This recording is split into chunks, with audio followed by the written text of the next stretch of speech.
making a ram's head. Welcome back. One more head, I guess. This is going to be a bighorn sheep. So we're doing the ram, of course. They have freakishly large horns. So I thought that would be a good one, kind of more for my North American animal theme. So I already made the small magnet version that I like to hang on the fridge. Obviously that's somewhat delicate scroll saw work to cut out the little pieces, and I added these extra little tips on the end. You wouldn't have to do that. But I thought, hey, a lot of times their horns come around and curl back out. So I went ahead and did that. Did want to mention that when my plans are all sized where they'll work fine.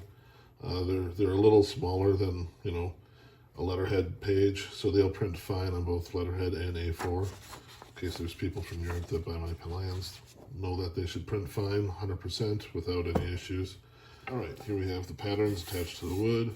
So again, it's just tape on a 5.5 inch board, glue stick, put the pattern down. As you can see, I've changed my mind a couple times on how the pattern was going to go, but in the end, we're going to go with these two guys. These guys are going this way now. Well, you didn't see it before, so it doesn't matter. Anyway, I'm going to cut it out. One thing occurred to me when I tried to cut a straight edge on the scroll saw, so I moved that down because the board already has a straight edge, so that that'll glue together better for the two pieces that are in two pieces, the bottom layer.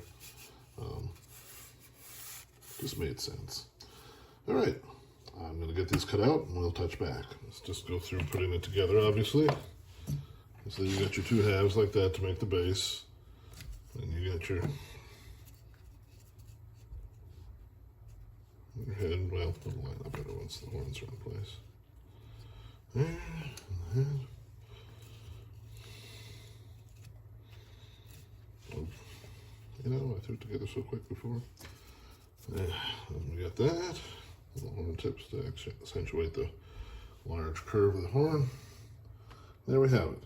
That's the ram's head.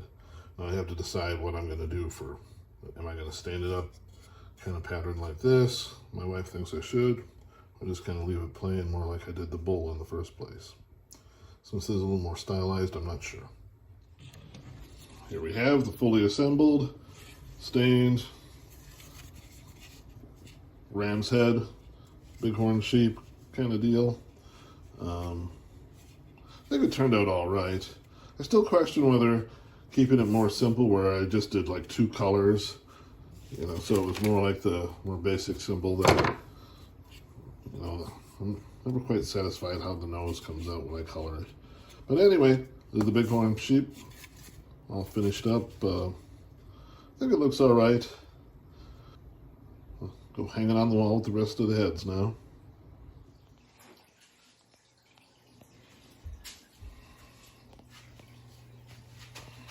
Thanks for watching. There's a link in the description to buy the plans.